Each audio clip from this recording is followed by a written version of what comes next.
Famous painting that was made in the 1800s by a painter whose name was William Holman Hunt.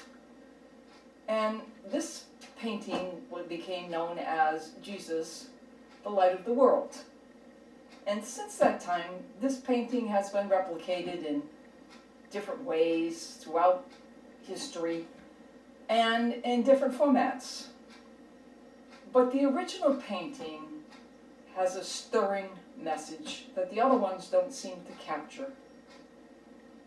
And when Mr. Hunt painted this picture, what he did was he painted a picture of a stone house with a door. And the door is old and decrepit and moldy and full of ivy and grungy.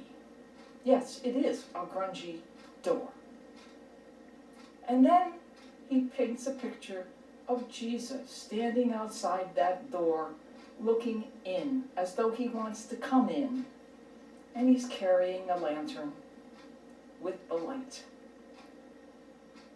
And if we just take the picture for what it's worth at that point, it's a nice picture. It says Jesus is the light of the world, and he just wants to come into the house. But if you don't pay attention to the original painter's message, you miss the whole purpose of the painting. The painting depicted a door that had no handle or doorknob on it. And he did that on purpose.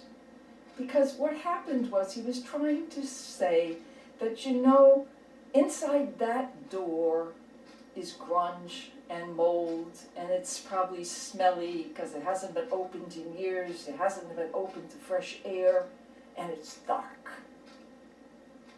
And standing just a few feet in front of that door is light, hope, peace, contentment, tender love.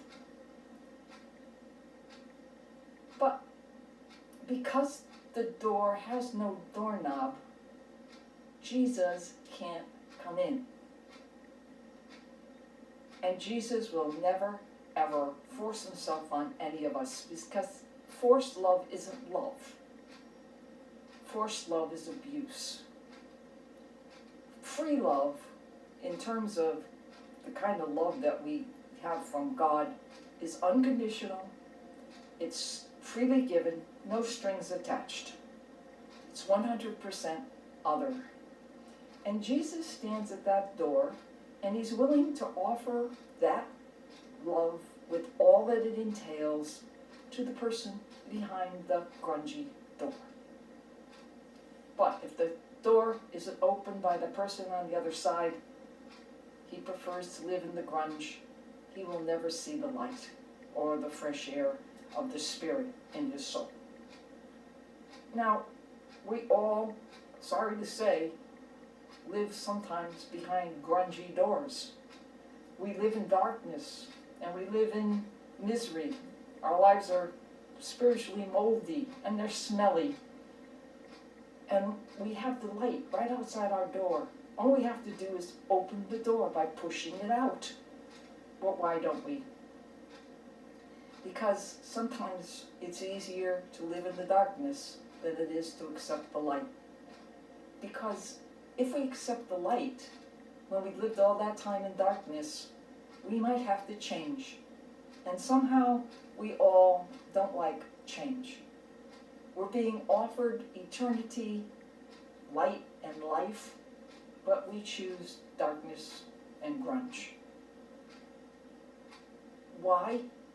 Because we're afraid most times to take the plunge into the darkness that we need to make that change.